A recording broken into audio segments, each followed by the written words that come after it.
Thanks for coming in to Testify podcast. Thanks for joining us, Laurie. It's great to have you here. Yeah, you've been a part of Chapel for how long now, roughly? About 12 months. Yeah, that's right. Yeah. And good. We'll just sort of start where maybe start where you met the Lord. Should we start there? When you made that choice to follow Him, like how did that all eventuate? Okay, all right. It was when I was 16, or just a bit before 16. As a young fella, I got a job in the city of Newcastle, where I was born. Wow. And during that time, I met a young bloke that I knew at school, and he started sharing with me stuff that really freaked me out. He was talking about a lot of end time stuff and talking about the coming of Jesus, and I was a pretty quiet kid. And he was 16 as well? He was about the same year. Yeah. So we used to meet at lunchtime, and I'd go back to work shaken. Anyway, he invited me along to an end times meeting or eschatology meeting.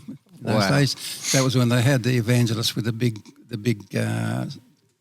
banners and all that kind of stuff. Is that they call that the fire and brimstone days? Is that accurate? Oh, or no? Well, that would probably describe part of it anyway. Yeah. So he invited me to this meeting, and I sat there. And when they finished, I was so scared, I literally almost ran down the front to get saved. Wow. And that was on my 16th birthday. Wow. So I often laugh about that because I got 2 birthdays on the one day. Yeah. You were born again? You didn't have to. On your birthday? You didn't have to. That's so good. Really good. So you were at 16. You're working. So fill us. How did that happen? Like, is that normal? Oh, in those days, we're talking 50 odd years ago. In those days, work was a lot easier to get, and kids started at 15. Right. So you Newcastle's known for like coal and all that. Steel. The steel works there. So you were working at the steelworks? No. I was working in a shop as a window dresser in those days. You know what a window dresser is? Just shows your age, doesn't it? Hang, can I guess? Yeah. Was it a clothing store? Plus other things, yeah. Dressing the windows, so when people do window shopping now. Yeah. So that was your thing? Yeah, I started off, that was very creative. Yeah. And I did that for, till I got to 19. Yeah. Then I got a call up from the Army, National Service. Oh, wow. So... just what you wanted. Yeah, just what I wanted. At that time, we're planning to go to India on missions work. And so I didn't want to go to the Nashos, so I went to court. Can I quickly ask, sorry? Yep. What was that like? So how did that happen? Did you actually get a phone call to the house? Did you get mail? You get a letter. You get a letter saying that you're drawn in the draft, and you had to report at such and such a place at such and such a time. And there were no options. That was it. Did your mum read it or you read it? You got it? I can't remember. I'd say she would have got it. I'm just trying to picture it. It would have been horrible. Because there weren't many people that were like, yeah, I'm waiting for this. No, nobody was waiting for it. But and the worst part was you just got called out of it. Your name was ballot type thing. Yeah, ballot. Yeah. So I was one of the ones that got called up. So you got saved when you were on your birthday. Yep. 16. Out of fear of the Basically, Lord. yeah. Oh my gosh, I got to get my life right. Yeah. So were you involved then in a faith community from that? Yeah. Okay. Yeah. So you started going to... The young fellow that shared with me originally, he was part of the Open Brethren Church. Oh, yeah. Yeah. Yep. And so obviously I followed through with that. Sure. I think I was saved about a month, and then they wanted us young blokes out on the streets. Witnessing. Behind the mic, and they would you'd have to quote scriptures and stuff like that. When I was about 3 months in, I got my first preaching opportunity. Wow. Yeah. So, they used to throw us right in the deep end, right at the start. Eh? Yeah, so it was really healthy and good.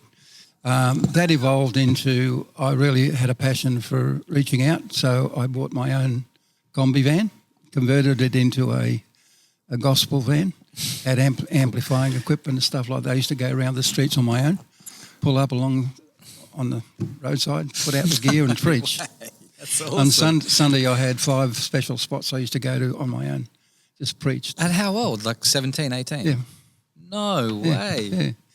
So that all continued until I got the call up. Right. Yeah. So then I didn't want to do that because I thought that wasn't what God wanted me to do. I didn't want to go killing people. So No. I went to court and to cut it all short, they allowed me to be a conscientious objector, which meant that I couldn't carry arms. So I still had to go. So, What's that movie called? Hacksaw Ridge. Hacksaw Ridge. Yeah, I've seen that a couple of times, yeah. Same sort of thing. So you were one of him. You're just like, man, if you make me go to war, I have to go, but I'm not going to carry arms. Yeah, yeah. So you became like a medic or something? Yeah. So they sent me to Healesville in Melbourne to do training. What's it called? Healesville. Sounds like heard of it? Hellsville. Wow. Well, it was an excuse for medical training because it was about 10 weeks. So what can you learn in 10 weeks? But it was basically to get you ready to send you overseas. Okay. So thankfully I didn't go overseas. There was a position came up for a draftsman, which I wasn't, but it was really a sign writer job, and that was akin to what I was doing as a window dresser. Okay. And I'd started ticket writing at the same time then. So they kept me back to do battalion signs. And I think over the next 18 months I did 1 sign. I just sat in the office, drank coffee and played cards with the bloke next door. And that's how I spent the rest of my time. Service. Wow. Yeah. It was a total waste of time. And how many friends that you trained with during the 10 weeks at the medical school went over to war? Most of them. Wow. Yeah. I don't know how they got on because you lose contact. Yeah. So, yeah. You wouldn't know how many didn't come home? No, I wouldn't know. Okay. So was there a time, you're saved, you're preaching, now you're at Hillsville, Healesville. training for war, but you're a medic. How's your faith there? What's your faith? Okay, well, what happened there? was my brother was in Melbourne. He Oh, yeah. moved to Melbourne years before. And obviously I wanted to see him. So I got to see him and I shared the gospel with him, of course, and then couldn't understand why he wouldn't accept. I couldn't understand why he did what he did. So as a young believer, I decided to find out. So I started going out with him, went to the pub with him, and that was the beginning of a downfall. So Right. I got right away from God. Got stuck into worldly stuff. Right. Wow. Yeah, so part of that was I used to go dancing on a Saturday night, and I went to this disco place, or disco and ballroom dancing it was in those days, and I met Kay there. Wow. And so we just Hit it off? talked all night. And as I said on Sunday, I was a dedicated backslider and she was a dedicated Catholic. And so we talked about God all night. And then I offered to take her home. We walked because she didn't live far from the dance hall. And then our relationship just grew from there. Wow. And one of the funny things about it was on that night I walked her home. She told me later that she'd gone to the dance with another bloke. Wow. And he was actually walking behind us at a distance when I was walking her home. Wow. A poor bloke, I don't know what he felt.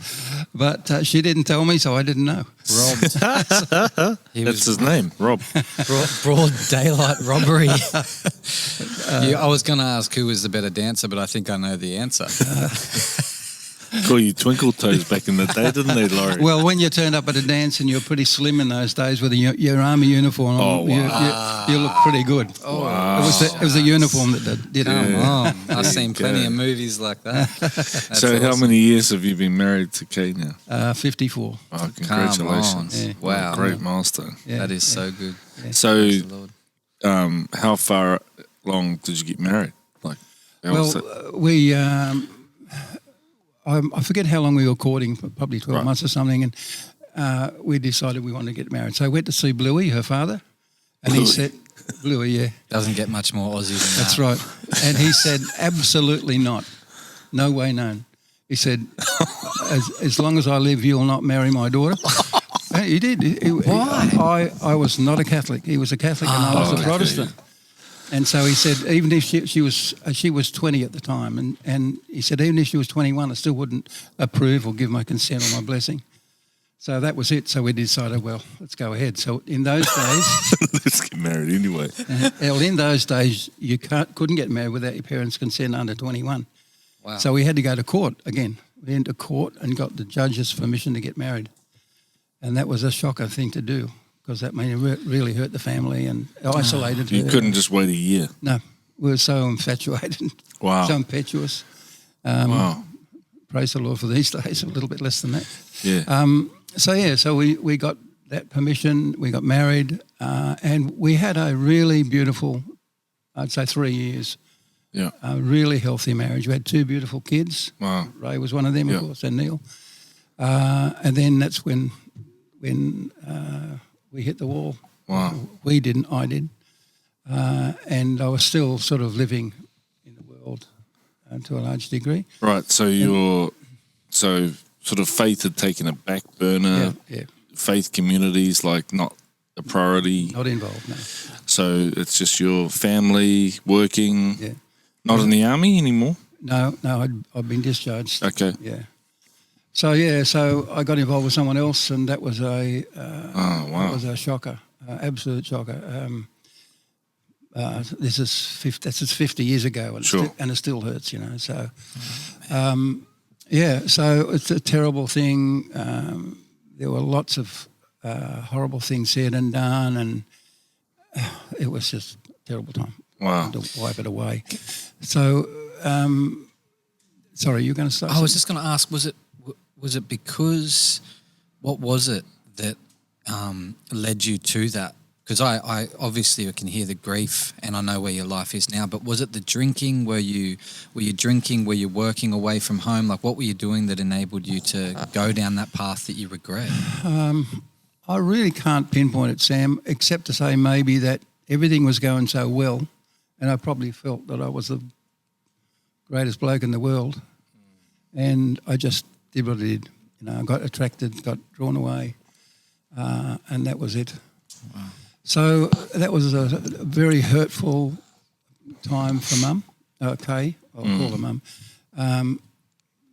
She was really rejected and deserted and had 2 little kids on her own. Some things happened then which I don't want to talk about. Sure, that's okay. Of course. Wow. And so it was according to the worldly counsellors, our marriage was totally gone. No chance. So your heart had become hard? Is that what would be? I don't know whether it was hard. It was just totally distracted. Right. Totally. I think the word's deceived. Right. Okay. So I then decided, well, I really wanted a marriage, but everybody told me it was gone. Wow. And so I went to see an old brother in the Brethren Church. Oh, come on. Wow. So at a time of crisis, you turned back to the Lord. Yeah. So I talked to him and he told me some things that I really needed to hear. Things like, you know, it's hard to keep a good man down and God's got purpose, you know, all that encouraging stuff. So I decided to try. Wow. So I went back and it was amazing, absolutely amazing what God did. The forgiveness and the grace he gave Mum was phenomenal. She was just amazing. And so after a period of time, I had to rebuild trust and all those kind of things and look after her more than I'd ever done before. And so we worked our way out of that.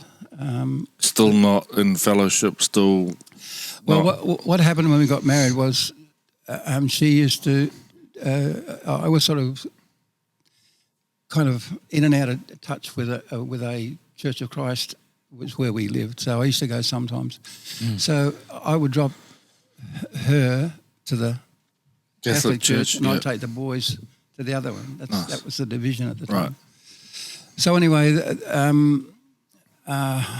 that was all part of what was going on. There was a pull and tug from the spiritual things and all that kind of stuff. So where do we go from there? We reconciled and we just began to grow again together. And then what had happened with her during that time is she discovered that her Catholic faith wasn't enough. Wow. She discovered that even though she went to God, she couldn't get peace, she couldn't get comfort. So later on, when I started to want to get back to the Lord, I shared a couple of things and a couple of friends shared a couple of things, and she started to get interested. And so, cut it all short, she went to a meeting with a friend of mine and she got baptised in the Holy Spirit. Wow. It was amazing. Wow. She got prayed for by this woman and who actually stood in front of her and she could see little flames in her eyes. She was absolutely amazed. Wow. And she fell backwards and Wow. got up, a different person. It was amazing. Wow. So the power of God. So that started our journey in the Pentecostal stream. When that happened, I decided I really needed to pursue this thing. So I went to a Pentecostal church and started to learn, and I was soon baptised in the Holy Spirit myself. And so then we were flowing together really well. Come on. Wow. So we're in this church for about, I can't remember now, a number of years, and I'd started to do a bit of preaching again. And so the senior pastor there decided to release us to pioneer a church. So That sounds like... She started to release sounds us. good. Yeah. That sounds great. Yeah. So basically he just said, you and Kay, call of God's on your life. Yep. You need to go plant a church. go and do it.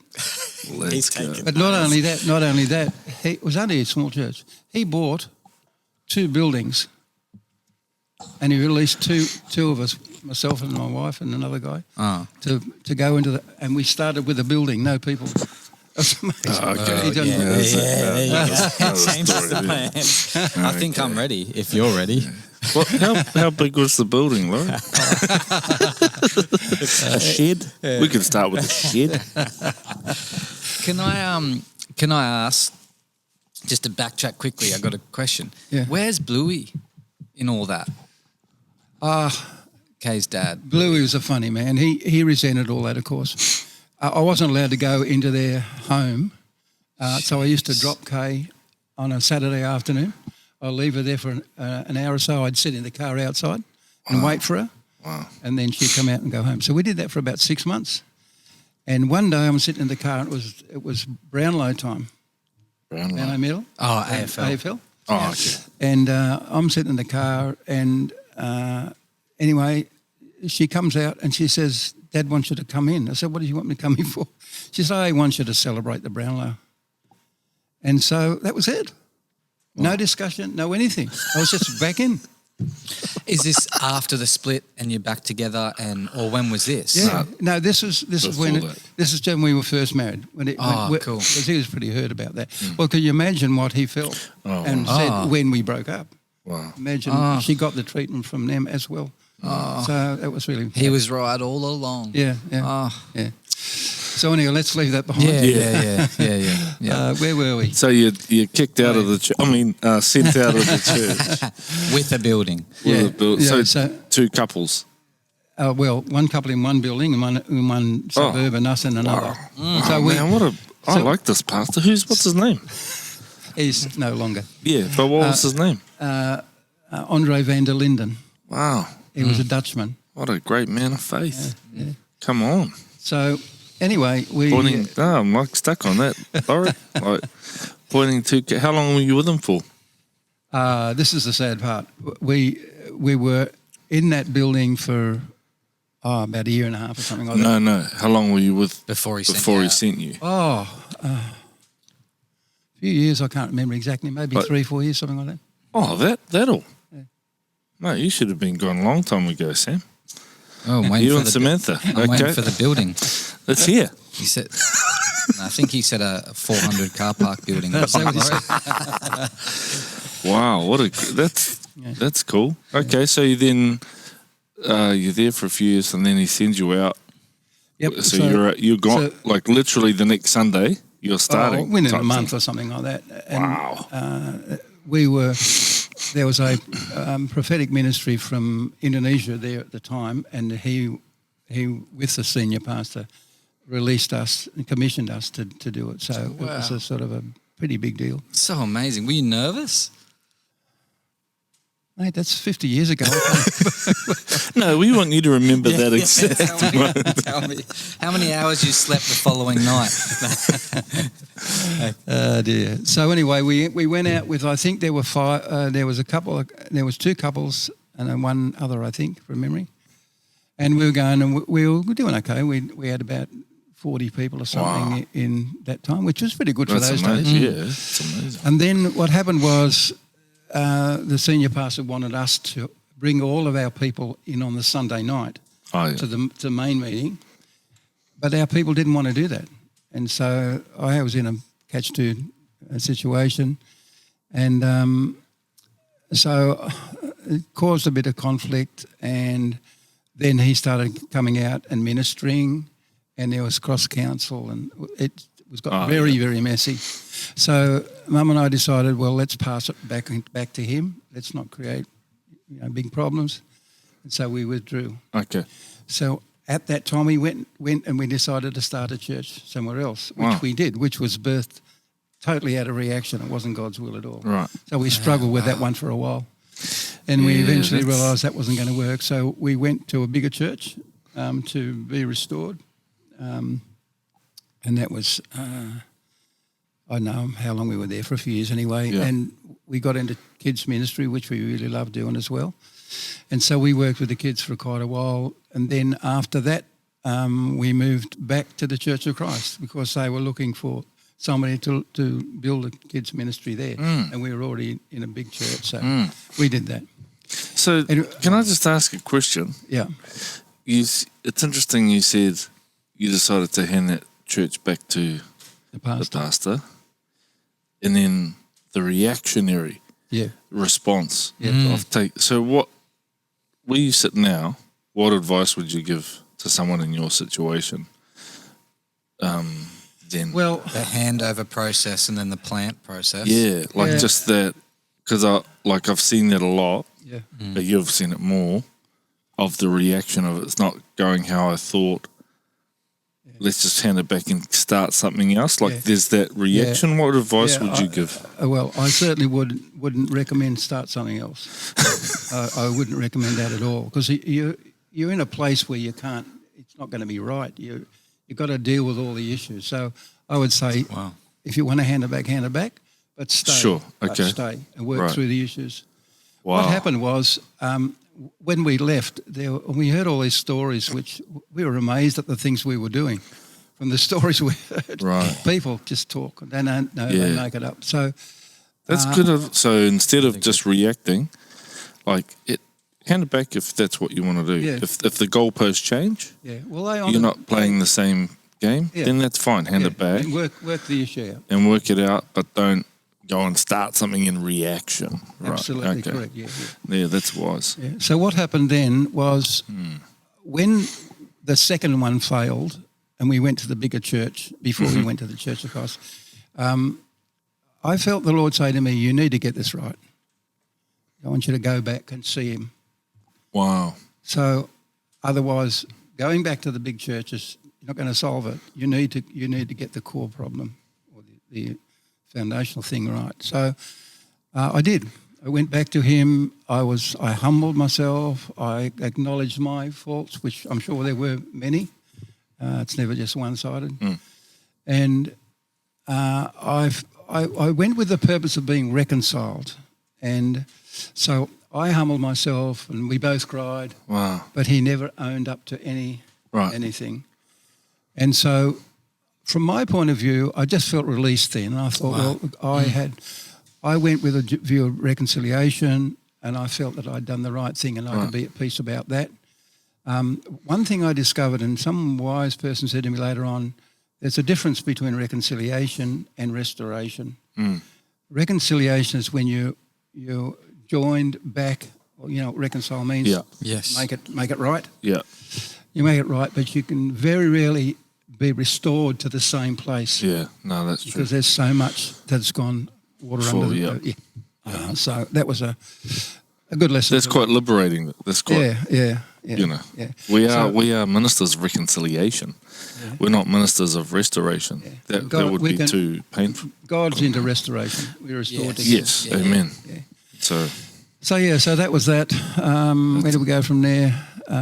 so you're back at Church of Christ. Yeah, we fulfilled the ministry there. Yeah. And then I decided that I needed to go to college, and I was 50 at that stage. What?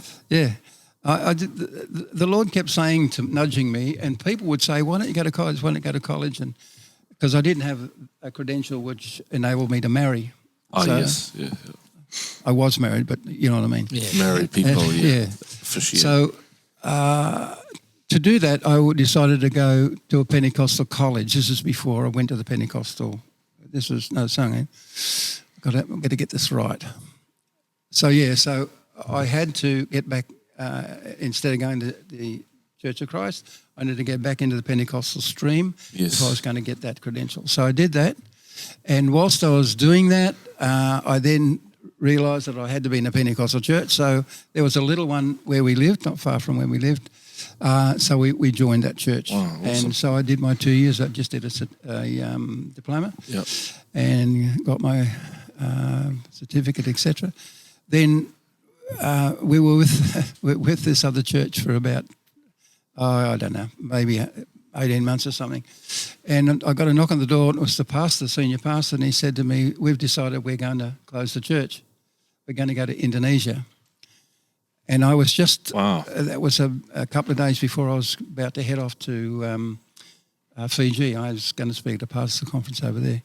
And I said, oh, look, it's a bit much. I'll pray about it and I'll think about it whilst I'm away, and when I get back I'll let you know. So whilst I was over there, I really felt a check in my spirit, no, don't do that.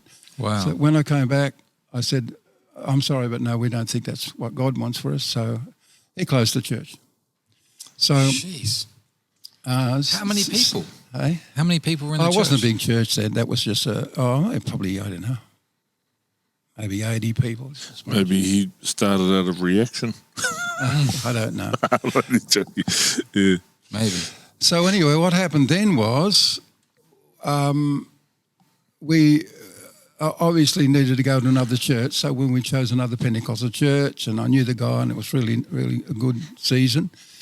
And then whilst we were at this other church, this church. It sounds like I'm a church hopper, isn't it?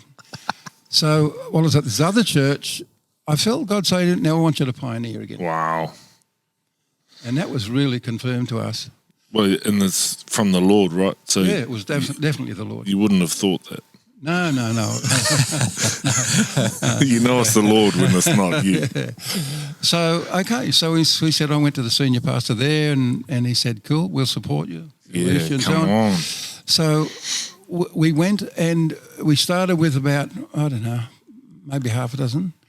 And we were meeting in a home, and we thought, well, we need a name for this church. Where is this in Australia? This is in Noble Park in Melbourne. Ah, cool. Yeah. So prior to the closing down of the other little church, they'd had a contest to see they wanted to change the name. So they give it to the people to choose different names. So we chose Intercross. That was Mum and I. We taught her that one. So we submitted that to them, and they accepted that. So the church became known as Intercross Christian Centre or something like that. So,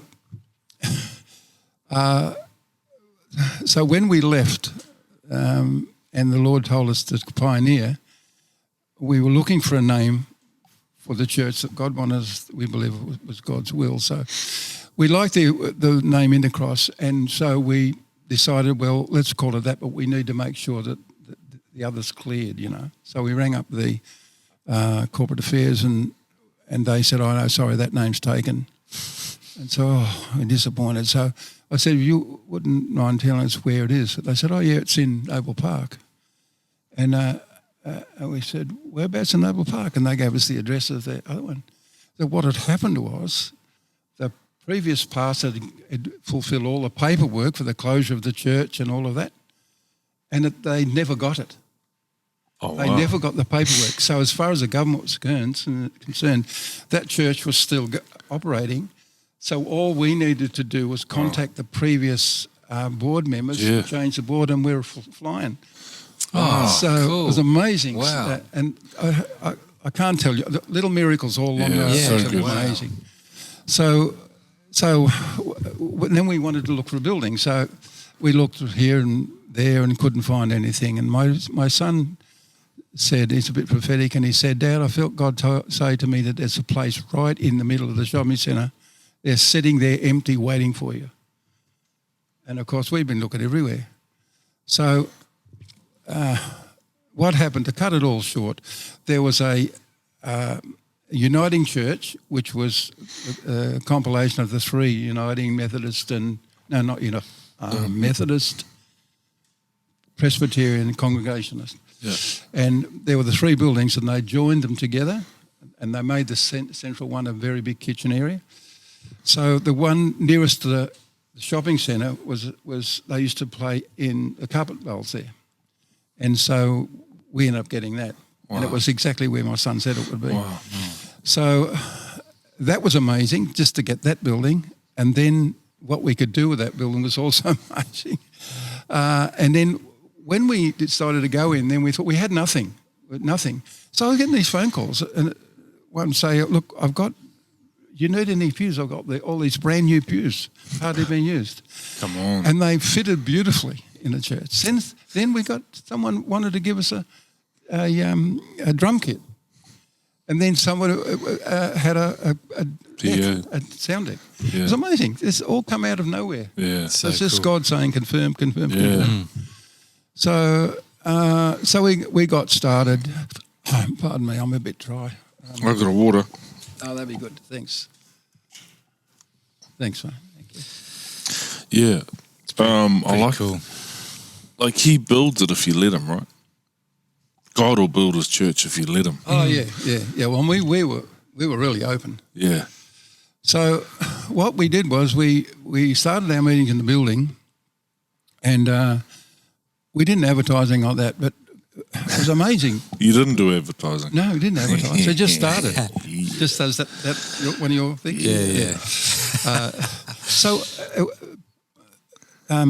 people from overseas would come, particularly Indians at that particular time, and they would knock on the church door and say, God told us to come to this church.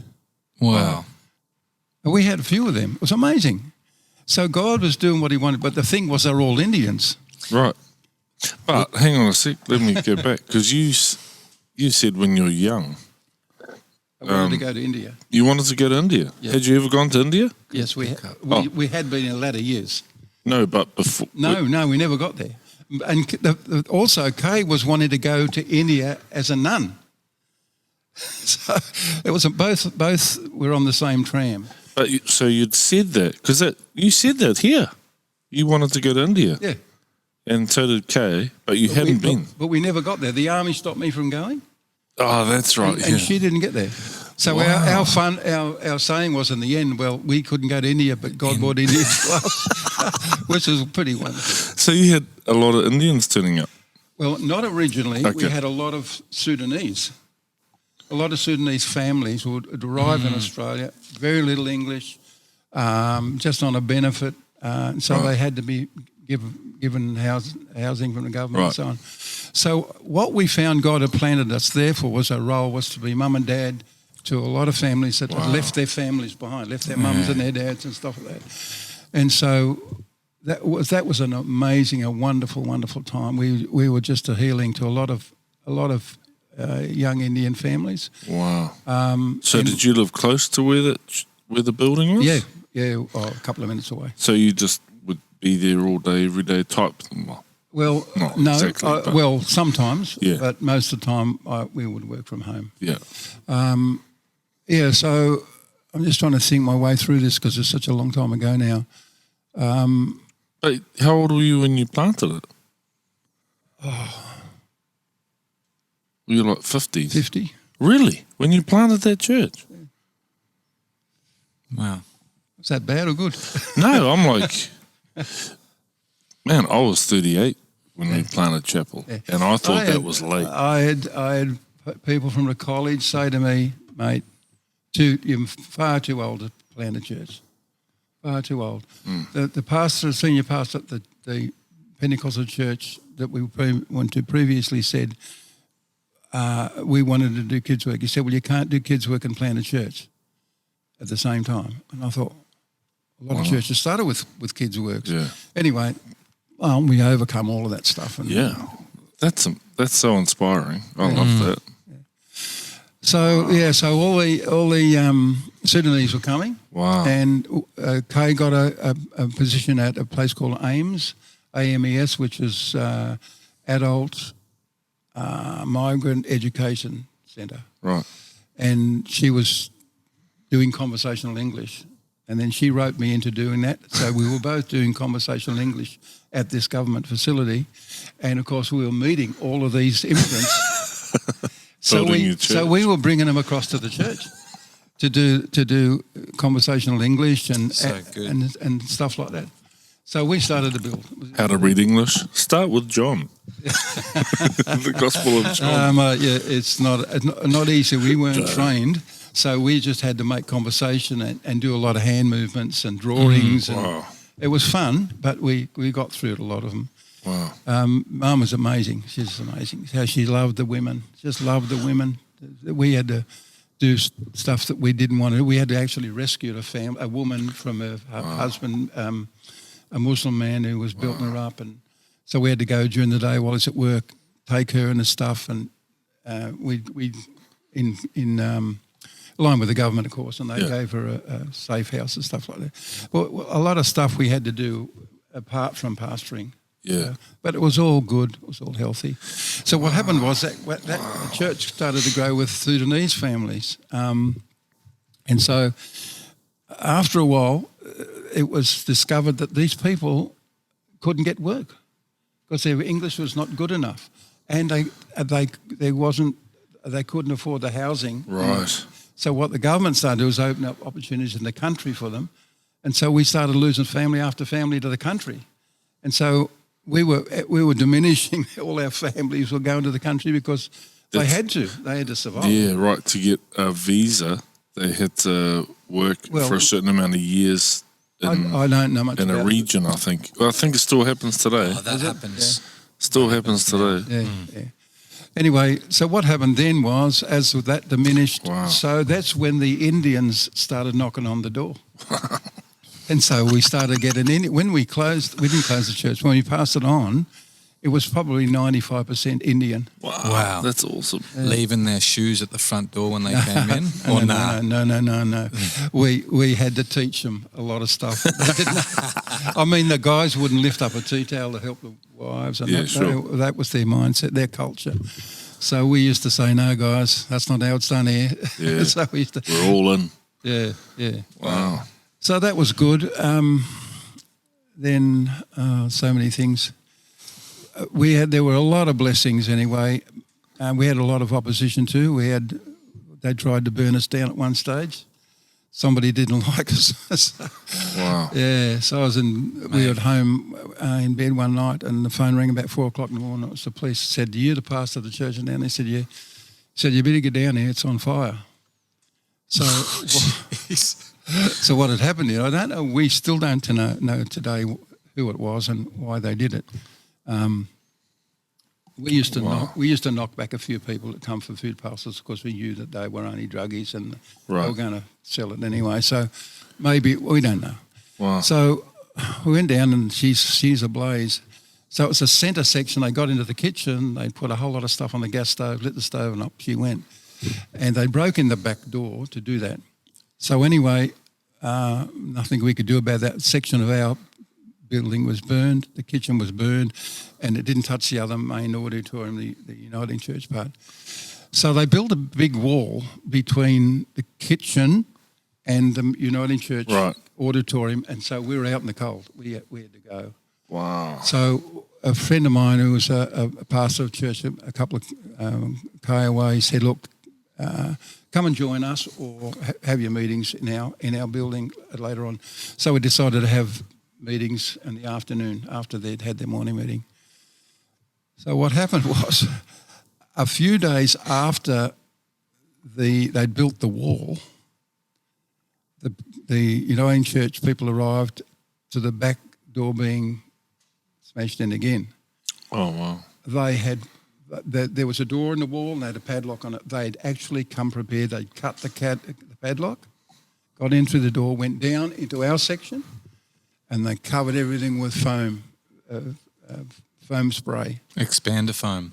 Yeah, and smashed everything in the office. And What? So they had passed the auditorium, which was full of equipment, valuable stuff. Didn't worry about that. They wanted to get to us, so it was obvious who they were after. Wow.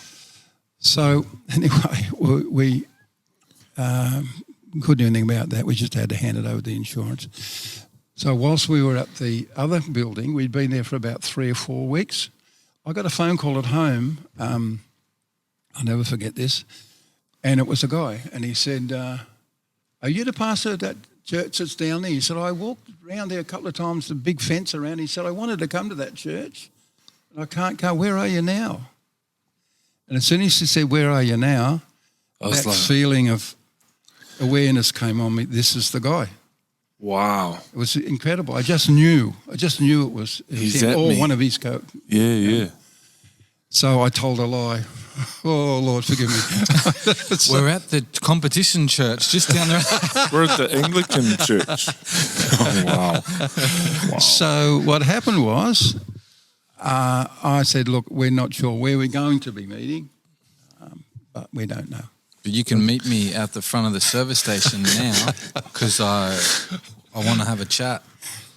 Anyway, the week after that, with the church that we were in, there was a bloke, the pastor lived next door. He heard a banging. This is in the middle of the night. And he come out and there's this bloke with a gas cylinder. And What he the was heck? trying to belt the window to get in. And so the pastor heard him. He come racing across and he almost got him. He chased him and he fell over something. And the guy got over the side fence and out and gone. But they came after us, even at that church. So I said to him, "Look, we can't subject you to this. We need just to go." So we got a local community hall and we set up there and we did that for a while. And then a series of miracles again, which I don't have time to go into, but we got another building which was in Dandenong South, which is pretty close to where we were. And we rebuilt again there. It's funny how not funny. Amazing how you not marketing or advertising. How actually good that is because you're sort of hidden. You know what I mean? Yeah. Like he couldn't just look up the internet. Oh, where's Intercross meeting? He couldn't look up social media. Where's Intercross meeting now? Yeah. It wasn't in the paper like some churches used to advertise in the paper. They couldn't find that. So he couldn't find you in that regard, the person. When I was at one of the bigger churches in the earlier years, they wanted to put our photos up with the rest of the leadership team. Right. And I said no. I said, we don't want to be promoted that way. He said, you've got to do it because you're part of a team. I said, well, we can be part of the team, but we don't want to be promoted. We'll just leave it in God's hands. So that's been our attitude all the way through. Yeah. No, that's good. Wow. God can expose or hide however he chooses, right? Yeah. Elevate, what are they, Yeah. it's called, yeah. So we kind of, we'd like to hear from the Lord, Yeah, you know. that's good. So that's how we've kind of functioned. Wow, that's so good. So even now, where we are now, we just want the Lord to say, this is what I want you to do. That's good. And we know that he can say that. Amen. So, so we did that. We pastored that church for about 18 years. Wow. Then I was getting very tired, and I was starting to go back to old manner. Right. I wasn't getting, and I was very tired. I couldn't read long, so it was definitely time. Sound like you've been a pastor for a while. For a little while. So at 70, what am I now? 77, so it'll be 74. I decided to groom somebody else. Yeah. So I did that. Wow. Passed the church on, and Wow. we did that. We also had our hand in pioneering a Tamil church from us. Yeah. They went out. That was a good move. So Wow. so that was the end of it. So we felt the Lord saying downsize. So we downsized, and in the process of doing that, we felt Him say, "I want you to go to Queensland." Come on. And so we just knew that was God. And we had so many confirmations about that. We're not asking. Yeah. It just comes. So we arrived here, and we were here for about, I don't know, three weeks, and Ray's wife died. Yeah, that's right. So timing was amazing. We were here for the grief and all that kind of stuff. Support and all that. Yeah, it was a very important time. Wow. And for us. Yeah. So that's our story basically up till now. I'm at the stage in my life, and I know Mum, because she has Parkinson's. You know that? She hides it pretty well. She's just starting to get a few more symptoms now, but we're committed to working through the issues ourselves. We've had to prepare for healing. We know that the Lord can. Amen. He's quite capable of healing her. Yeah. So we're just resting and trusting in Him. Good. You know, we're not trying to push the issue. When she went through cancer, and we had so many people pushing us for go to healing and stuff, it just got the expectations of people. Because you're a pastor, you should be, you know. Huge expectation. Yeah, huge. So we have to shut down on that for the peace of mind and for her sake. And so she'd already been through that. So when it came to the Parkinson's, we said, well, Lord, we just give this over to you. Yeah, great. And you can heal any man. And we're not going to strive or frustrate ourselves or push. We're just going to trust you. Do it if it's your agenda. If it's not, whatever you want us to go through. So that's where we're at the moment personally. Yeah. Church-wise, we love the chapel. Yeah. Love chapel's great church. Oh, we feel very spoiled. You're there for however. Yeah. So, No, it's so awesome. we're sort of reluctant, and probably it's the right word, to launch into something. I mean, Kay's now just decided that she would like to do ministering to people with cancer. So good. So that's okay. That came to her. Yep. It was, that had nothing to do with me. But I'm just still kind of waiting. Yeah, it's cool. I don't know what. And of course, it's never going to be like it was. No. I'm not going to pastor again in the sense of a pastor at a church, but I was going to get you and Kay to stand up on Sunday and, just say, I've got a building for you. I was thinking you could just give Marshall 10 things that he needs to change about how he's come. Yeah, no, that's the next conversation after this. So good, man. We what's one sort of word of advice for people listening to this who want to serve the Lord, who have a real sense of the call of God? Yeah. What's just one thought? Yeah, I was asked this question a long time ago, and I thought about it quite a bit. And there was one word that definitely stood out that basically covered everything, and that was faithfulness, God's faithfulness. No matter what happens, God is faithful. Wow. He'll never let you down. And He'll let you go through stuff. We went through a few things, but He's always faithful to the end, and He will not allow you to be destroyed. Because it's true. He works all things together for good, whether they're bad things or otherwise. He enables you to walk through issues and gives you the strength and the courage. When we went through the fire, that was an amazing time of bonding the church. really, everybody came together. Wow. So good. What meant to separate, it actually Yeah, certainly instead of to brought- destroy, wow, it built us. come on. Yeah. And it prepared us for the next stage when we Yeah. got into our own building. Yeah. So, yeah, all things Wow. work together if, well, God is faithful. Yes. We're not. So, I mean, that's proof text in my Yeah. life. I was very unfaithful for Yeah. a long time. And also I think impetuous and I wanted to do this. And Right. and that flowed through, I think right through the years. I've had to learn to harness that, It's not been easy. And the other issues with marriage and stuff, that didn't stop Right. just like that. Yes. I had to learn to deal with those things on the journey. And, So teachability is important for you. yeah, well, For everyone. important. Accountability is important and Yeah. all that sort of stuff. Because I guess it's a bit like the alcoholic. They say that you're always just one drink away from failure. Right. And so you have to learn to watch it. So we had another crisis later on, but God brought us through that again. So, Wow. yeah, he's been so faithful to us. Wow. Definitely. It's definitely that thread in your story. Yeah. His faithfulness, God's faithfulness to us. And he does direct your path, as the word says. He directs right. you. He does direct you. Yeah.